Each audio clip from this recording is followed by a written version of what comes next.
Presiden Joko Widodo mendorong para petani dan nelayan untuk berkelompok dalam jumlah besar membentuk sebuah korporasi. Ini guna memperoleh skala ekonomi yang efisien yang bisa membuat petani dan nelayan bisa mengakses pembiayaan, informasi, dan teknologi serta memperkuat pemasarannya.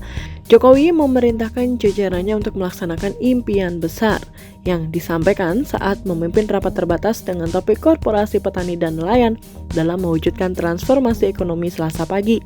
Untuk mewujudkan hal tersebut, Jokowi menilai perlu merubah pola pikir yang semula hanya fokus urusan budidaya, kini juga harus memikirkan aspek komersialisasi dan pemasaran. Untuk itu diperlukan contoh membangun bisnis korporasi petani dan nelayan sehingga dapat diikuti oleh daerah atau provinsi lain. Ada pertumbuhan ekonomi nasional yang dalam posisi mengalami perlambatan.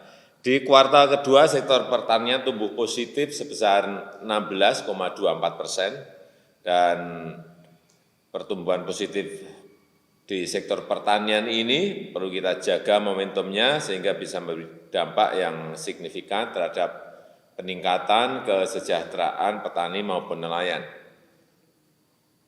Sekali lagi, sudah sering saya sampaikan bahwa petani dan nelayan ini perlu didorong untuk berkelompok dalam jumlah yang besar dan berada dalam sebuah korporasi sehingga memiliki economic scale, sehingga diperoleh skala ekonomi yang efisien yang bisa mempermudah petani dan nelayan dalam mengakses pembiayaan, mengakses informasi, mengakses teknologi, dan meningkatkan efisiensi maupun bisa memperkuat pemasarannya.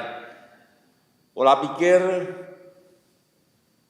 juga perlu berubah, tidak semata-mata fokus pada on-farm, tapi bergerak pada off-farm, sisi pasca panen, sisi bisnisnya, yaitu dengan membangun proses bisnis dari produksi sampai ke pasca panen.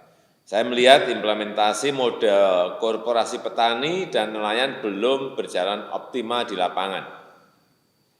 Memang kita melihat ada kelompok-kelompok tani, kelompok-kelompok nelayan, tapi belum terbangun sebuah model bisnis yang memiliki ekosistem yang bisa dilengkan, disambungkan mungkin dengan BUMN atau mungkin dengan swasta besar.